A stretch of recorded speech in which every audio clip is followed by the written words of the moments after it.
They are the heroes on the front lines of the fight against COVID-19 in our city, leaving their families behind to take care of ours. Today, we're shining a spotlight on them and their lives. In our Frontline Diary segment this morning, we connect with Dr. Fahad Chowdhury, infectious disease physician at the Ottawa Hospital. Dr. Chowdhury, good morning. Thanks for joining us. Good morning, Annette. Thank you for having me. This is your line of work as an infectious disease specialist. When the pandemic hit, can you ever really be prepared for something like that, even if this is your area of expertise?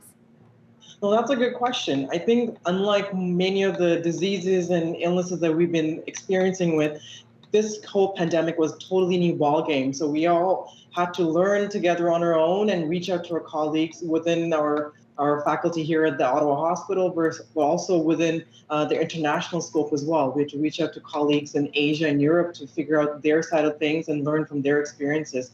So it was quite a novel experience for all of us here at the Ottawa Hospital. Tell me, for you on the front lines, what kind of action you had to jump into immediately from the get-go?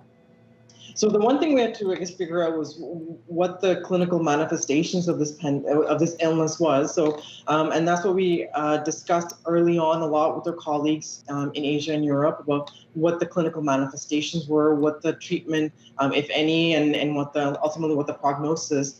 So the first thing we had to do was learn a little bit about as much as we can on those issues. Having said that, as you're probably aware, and as our public is aware, those issues are still evolving, and we're still learning about this new novel virus on a day-to-day, week-to-week basis. The other things we have to figure out early on is how to keep ourselves and our colleagues and our community safe. So we have to rely a lot on public health guidance and try to implement those recommendations in our hospital and personally within our own households as well. Yeah, I mean, we as the public have learned so much about this virus since it came to be, and we're not experts in the field. Even someone like you, are you learning a lot still about this virus since March? So I'm just going to get a little bit closer to speaker. If you could just repeat the question one more time. Sure. Have you yourself learned a lot about this virus? You know, we all have as the public because we're not experts in this field. Have you, as well as an expert, learned a lot about the coronavirus?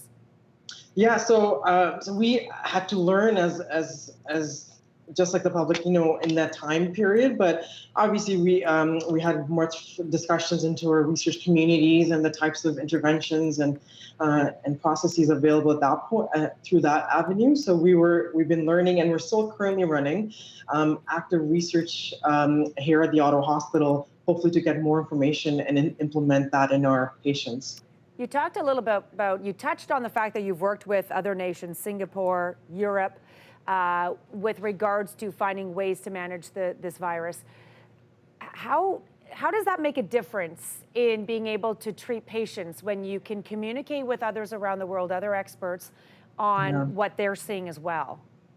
So this was a discussion that involved not just infectious diseases, but also individuals from the intensive care unit, our hospitalists, and all the other services involved. I think what we learned early on was, when a patient gets admitted with COVID, the type of testing they need to do, and that sort of helped us learn that. And then when they're once admitted, what is the expected clinical outcome? So that also helped us with that perspective as well. And more and more global perspective, we did see them take it seriously early on before, significant outbreaks were occurring in parts of Europe. But we could see them already taking steps for implementing social distancing maneuvers and measures there. So we were trying to get prepared mentally and talking with our colleagues here as well to get prepared for that. COVID-19 has claimed a lot of lives, and it is no joke, something we're all taking seriously. Have you had difficult days at work knowing that? Yeah, so an interesting, I guess, a bit of a backstory is when I got into infectious diseases, I remember when I was looking into it as a medical student, as a resident trainee, it was during the height of the Ebola crisis in West Africa a few years ago, and my family and parents, when they first found that I was getting into infectious diseases, they were very worried that I was going to be getting involved in such a in such a specialty. So from that perspective, it was difficult trying to manage the concerns of my family and close friends. But having said that, they supported me with their thoughts and well wishes, and that sort of prepared me as well to approach this quite anxiety provoking situation that we were finding ourselves in. Yeah. Well, you're certainly in a line of work right now where you are needed around the world.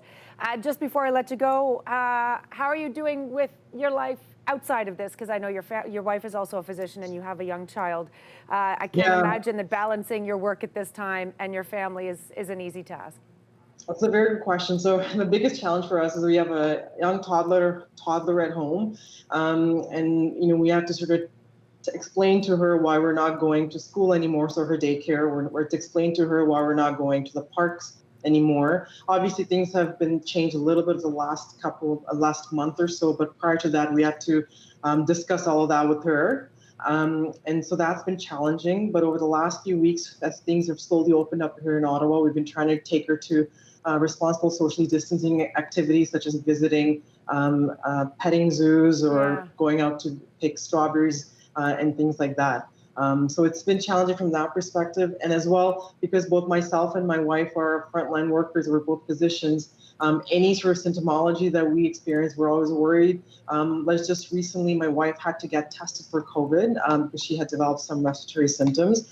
Luckily, the test came back negative. But before that test result came back, we had to make sure we self-isolated. I had to cancel my clinics coming into work here at the Ottawa Hospital until we get that result back. Wow. Well, you certainly are one of the heroes on the front lines. Dr. Fahad Chowdhury, infectious disease physician at the Ottawa Hospital, thank you so much for joining us today, and thank you for all you are doing for our community. Thank you so much for having me.